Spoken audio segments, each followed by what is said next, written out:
We talked a little bit about creator collectives a little bit earlier on. We've got a fantastic panel of experts now to get into a little bit more detail. The panel is called Rise of the Creator Collective, and we're going to be talking about Beta Squad, Sidemen, fellas, and all that other good stuff. And it's moderated by Maxime from OK Cool. Maxime. Hello, everyone. Is it working? Yes. Yeah, really exciting for me to be here with an amazing panel to talk about a topic that I absolutely love, that has a massive influence within the creative economy right now. So hopefully it's going to be super inspiring and full of things to take away. Yeah, I think I want you guys to introduce yourself. So maybe let's start with Katja. Hi, I'm Katja, and I'm a strategic partner manager at YouTube and work with creators like the Sidemen, the Fellas, and all of that. Elliot, Hackney, COO of Fella Studios, just make sure that the building isn't on fire and everything works.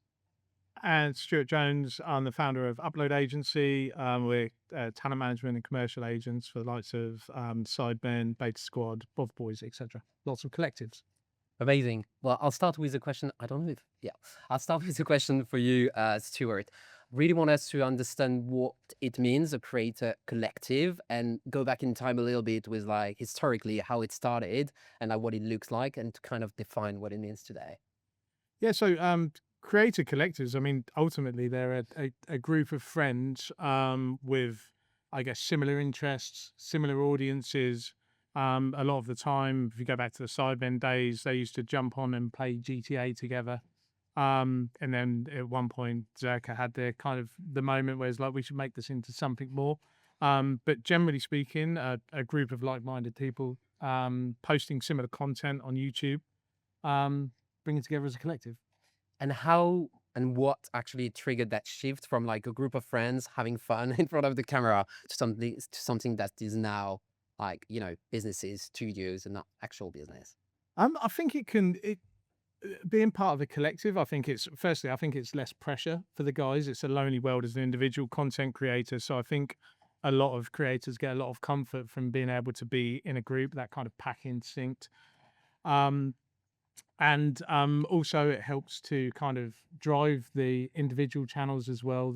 If you look at the Sidemen channel, the Beta Squad channels, not only do they obviously have a huge reach as a group, but it really helps build them up as individuals as well. Amazing. I think it's a really interesting point, the psychological element of them being quite lonely and creators like sometimes being slightly lonely. Can you just dig into that and how it like bring the collective element? Yeah, I think it's as individual creators, I don't think a lot of people kind of look into it and realize what a lonely world it is. When you're creating content on your own, you've got to come up with the ideas yourself. If something doesn't hit right, then the comment section lets you know about it and you kind of take all the heat for it. Whereas part of a collective, you kind of share that pressure amongst the others. You're less focused on who's giving you hate in the comment, etc. You've got your friends around you, right, to kind of pick you up, and you've also got more ideas as well.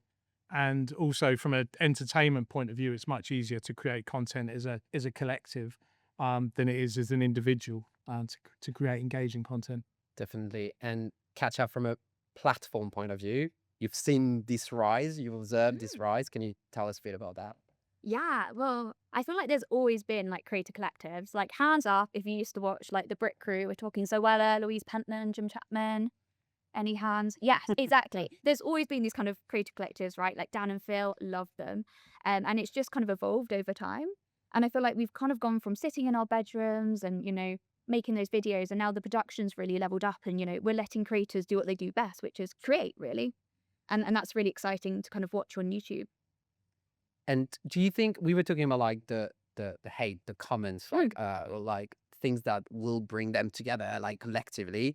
How do you think the platform can help and support with that? And how do you think that you've observed that YouTube was the right place to build this collective? Because you don't have that much collective on other platforms. What made the difference? Yeah, I think YouTube's all about community. Like, long form video, you can really like build community. I've even got a stat, like in the UK, over 65% of YouTube connective TV watch time is on content 21 minutes or over, which really shows that people are coming to YouTube to like watch for a really solid length of time, which is why I think like it's a really good breeding ground, as you said, for like these communities and people coming together. But when it comes to online hate, obviously, like the bigger you get, the more, people are going to say kind of the good and the bad as well.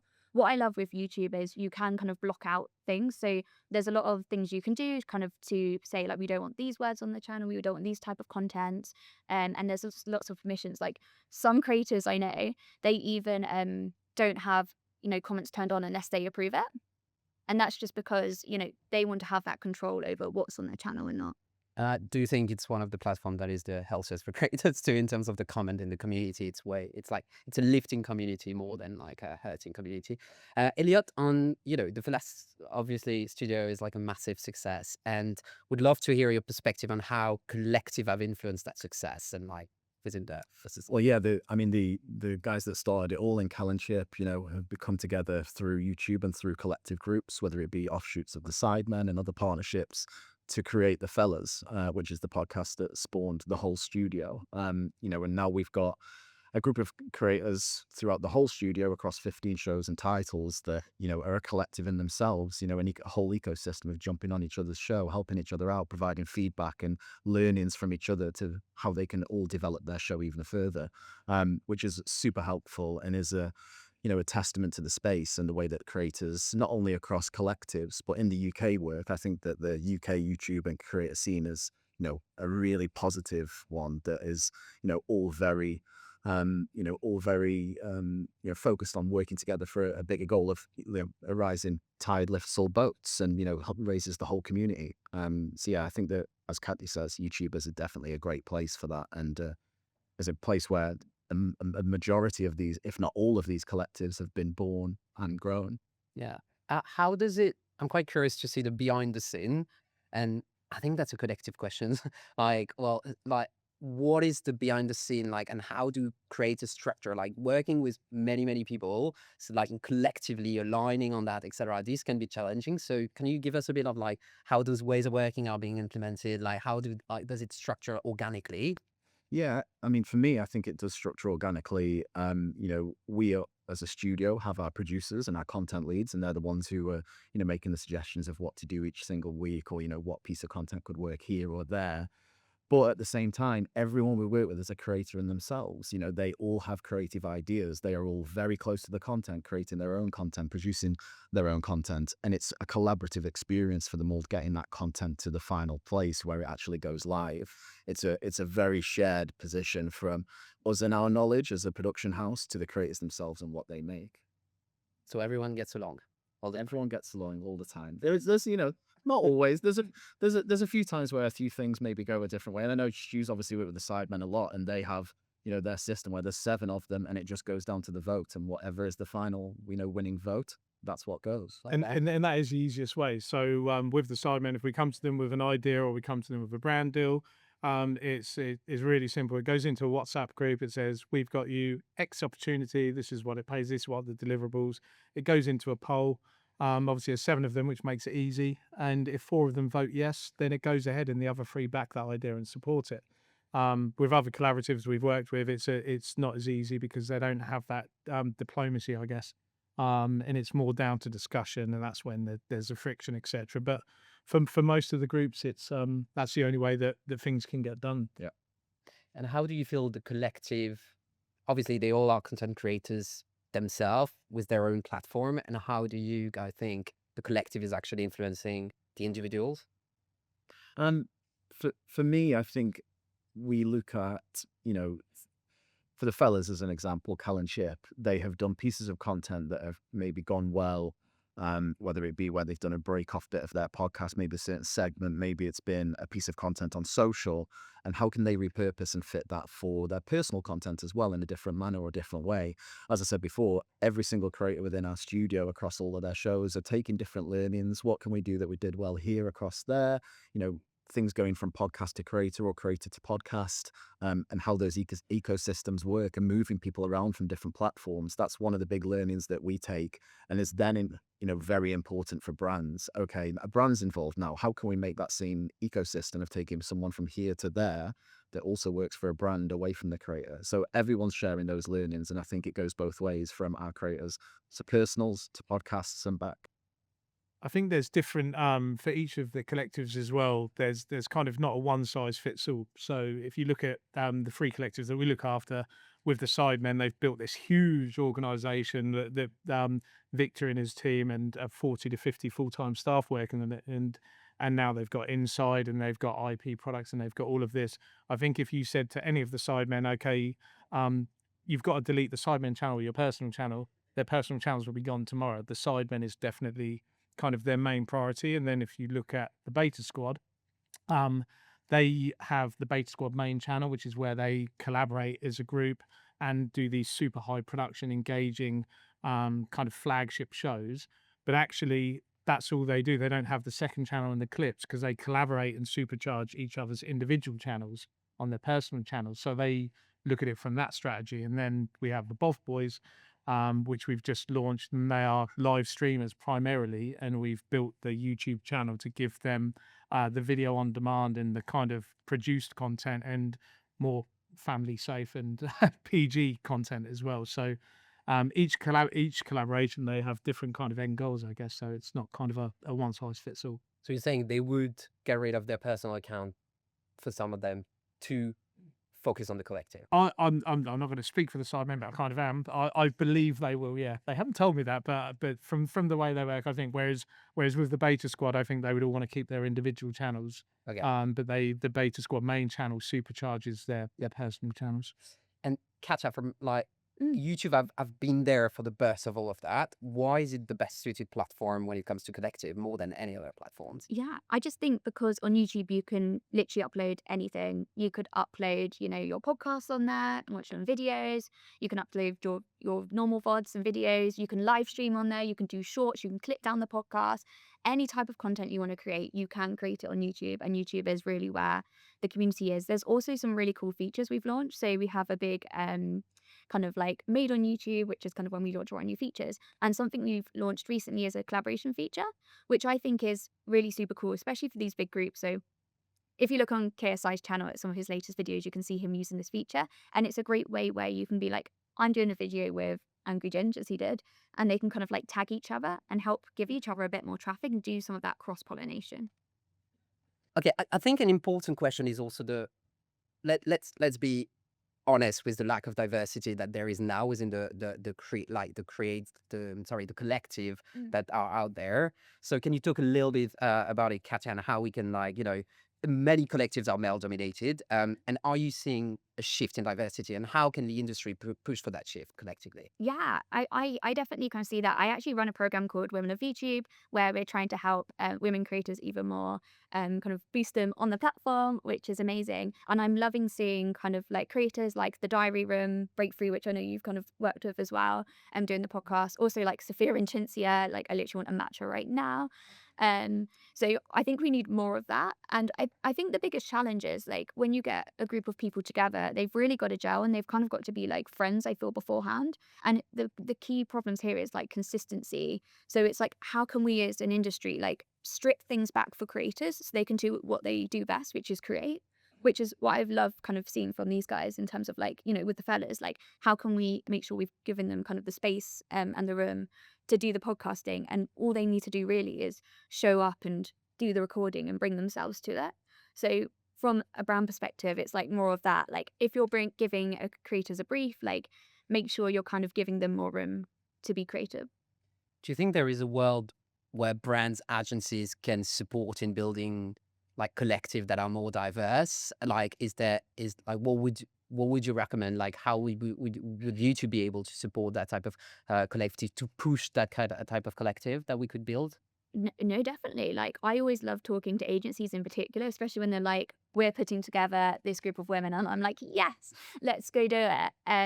But yeah, I think it's just kind of seeing as well, like how can you, like what are you going to do to like invest in them? Yep. And like, are you going to make sure there's room for them to record? Is there a studio space you can give them and say like, every Wednesday at 10 a.m. you're going to be here and we want you to record, 2 videos? And kind of sometimes those tools can really just help make it going. So if things are not happening organically, Yeah. I think the industry needs to push or collectively systems to bring that to the industry, which is really interesting. And I you got can always- questions. I was going to say, you can always like drop me a message on LinkedIn as well, because if you're interested in doing that, I'm always super keen to hear. From a YouTube perspective, everything's obviously like you can upload whatever you want on YouTube, and see how it does. And like obviously everything's driven by the algorithm, which means the audience. So really think about like your social strategy as well. And as we said, like how can you make sure, like imagine you are creating a group, like are you creating it from 6 people who are already having existing socials, and like by putting them together there's going to be like cross pollination and everyone's going to be like, oh, that's really interesting, and I'm kind of meeting new characters, as I'd like to say. Cool.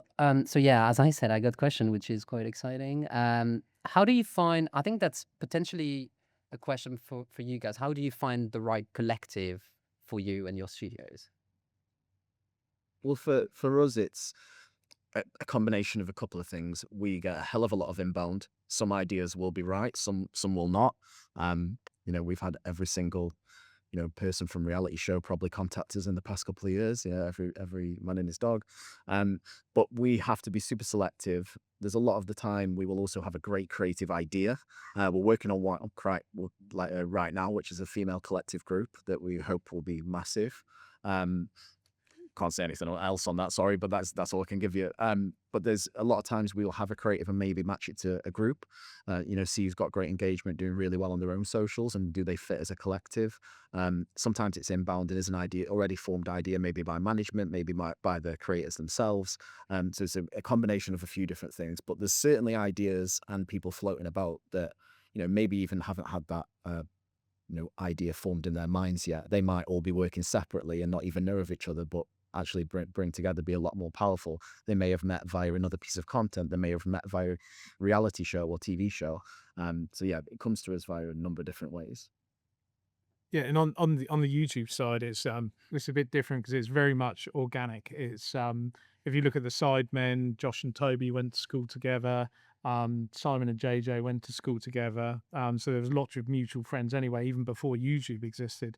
I think it's got to be very natural in terms of the Both Boys. Angry Ginge come to me and said, I want to set up a group, kind of a UK version of AMP, I guess, to start in real life live streaming. And he very much casted the group based on who he was friends with and collaborating with who he has the best chemistry with, because that's the most important thing. I don't think it's not like the days of One Direction 20 years ago, not 20 years ago, 10 years ago, where you can just manufacture a group and it go well. I don't think you can do that on YouTube. It has to be natural. And most of them are collaborating anyway. There's very few YouTubers nowadays, if you look, that they just stay in their own lane and just collaborate on their own. Even Chris MD lives with Arthur TV and Batch, I think, isn't he? Yeah, so people that don't even, not part of a collective, they are, it's just not official. I think collaboration and collective is key to YouTube, but it's got to be authentic, and it's a community inside. Everyone is genuinely friends. All the creators are friends, and they're collaborating with each other every day, because that's the key to success. And there's always new opportunities, right? Because there's always new creators coming up. There's always new creators. AB as an example, who's gone from maybe a year or so ago working in a warehouse listening to the fellas, has then created his own content. He's now the fellas' third host on a lot of episodes, and he's a staple of the scene on Sidemen videos and in the community. There's always these new people coming up and coming through the ranks from their own content, and then okay, we've got a brand new piece of talent here that could maybe fit into an existing creator collective, and that's what we've done with the fellas and got him into our content, and he becomes a new staple of the show. So there's always opportunities as well from creators who are on the rise. Yeah, and I've been loving as well seeing kind of like big established creators taking like smaller creators under their wings more. It's been like really like heartwarming to see, and Yeah, we're just like more of that. Love it. Yeah, the Sidemen and a lot of the other guys as well are great at that. If there is someone who's having a bit of a rise or a bit of notoriety, maybe through their own content or something that they've done, bringing them into the scene, helping them with their own channels as well through collaboration, and it being a really, really nice and, like Katja says, really heartwarming ecosystem, really.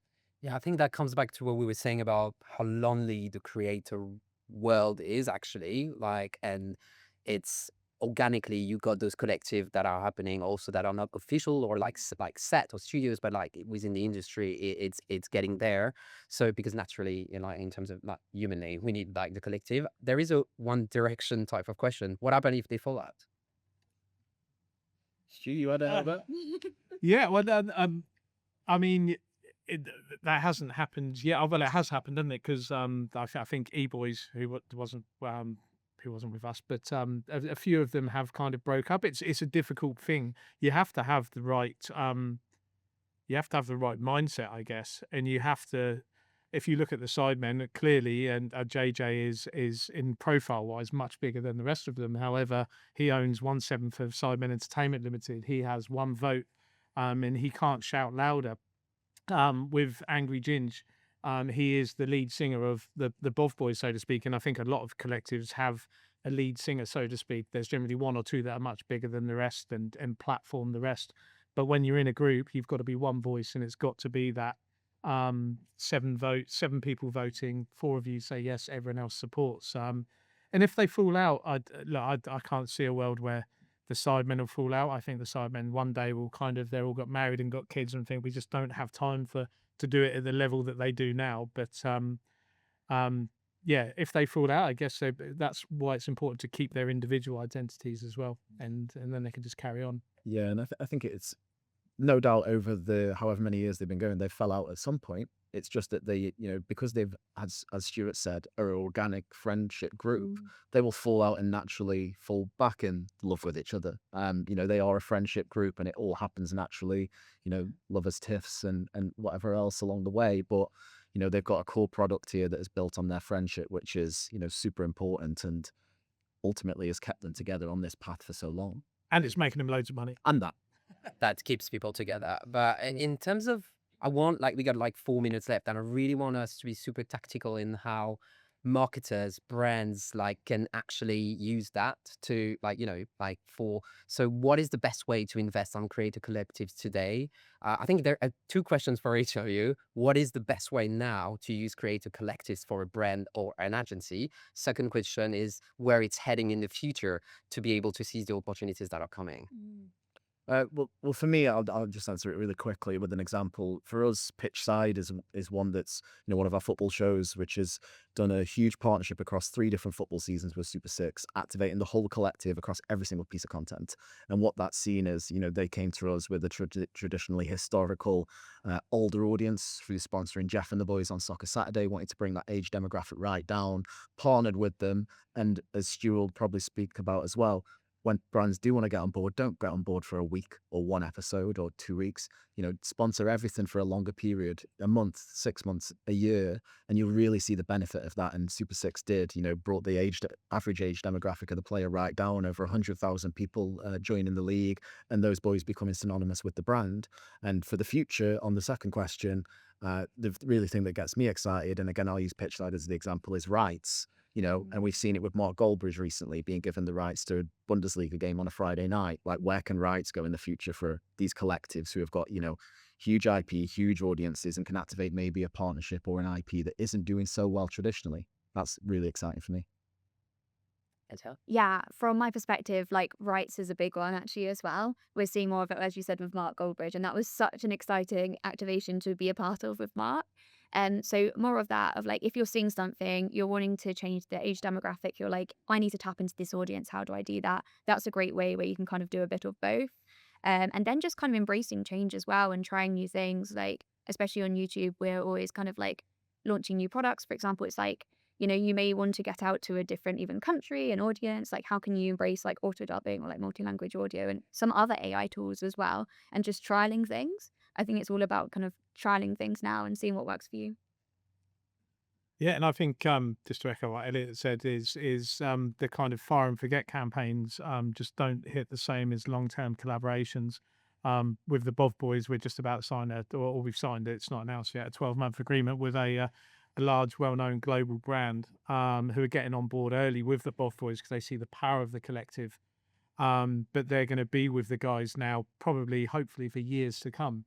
And because of that, it builds authenticity.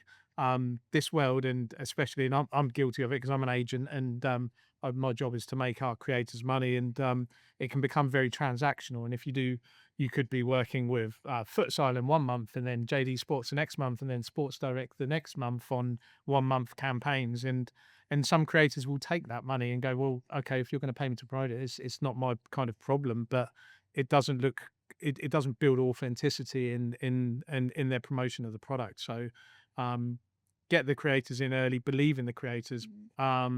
help them grow, become part of them. I think if you look at Angry Ginge with his Red Bull contract, the deliverables of it are nowhere, not even a fraction of what he's actually doing. But they believed in him, they invested in him when he was much younger, and much smaller.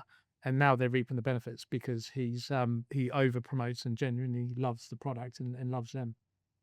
Thank you so much. I think we're out of time, but just to summarize, I think we understood that Creator Collective is a huge thing. Like, there is nothing to prove there. It's massive. Like, now it's professionalized. Like, you have the studios, you have the collective themselves that are so like ahead. So as a brand, as a marketer, we need to start thinking about building our own collective, or like capitalizing on the collective that are there. We need to invest in there ahead of the future of the creators economy that is all about IPs, all about multi-platform, all about like from YouTube is so ahead and like pushing the traditional media to sort of like something further. So Creator Collective is like kind of like the catalyzer of what's happening within the creator economy and the opportunities coming in the future. So I think it's a really exciting model to leverage. I don't think we have more time for questions, but thanks everyone.